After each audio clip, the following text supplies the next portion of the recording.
থাকুন, কেউ কোনো সাম্প্রদায়িকতার মূলক আচরণ করবেন না এবং আইন হাতে তুলে নেবেন না।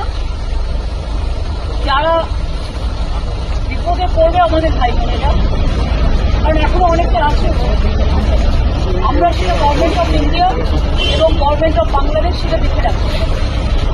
গভর্নমেন্ট অফ ইন্ডিয়া যেভাবে বলবে আমরা সেভাবে।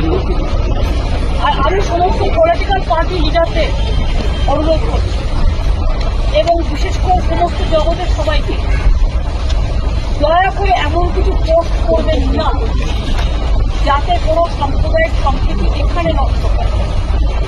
এবং সব দলের নেতারাই তাদের বলবো এটা দেশের ওপর ছেড়ে দিন, দেশে আমাদের সরকার আছে, তাদের উপর ছেড়ে দিন। আপনারা নিজেরা এমন কোনো কমেন্ট করবেন না যাতে কোনো হিংসা বা প্ররোচনা সৃষ্টি হতে পারে। সকলেই আমাদের ভাই বোন এটা মনে রাখবেন। বাংলাদেশের যে ঘটনা, সেই ঘটনাতে আমরা সবাই উদ্বিগ্ন, কিন্তু সেটা নিয়ে পোস্ট করতে গিয়ে এমন কিছু লিখবেন না বা বলবেন না যাতে বাংলার কোনো শান্তি নষ্ট হতে পারে বা ভারতের শান্তি নষ্ট হতে পারে।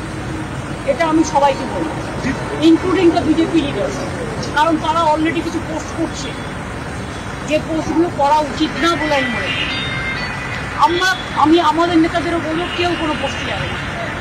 সুতরাং আমি আপনাদেরও বলবো এবং সমাজ জগৎকেও বলবো, শান্তি রক্ষার স্বার্থে আসুন।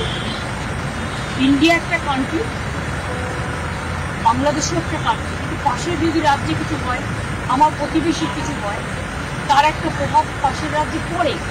সেক্ষেত্রে শান্ত থেকে আমাদের পরিস্থিতিটা দেখে রাখতে হবে, সব সন্তানরা যেন ভালো থাকে।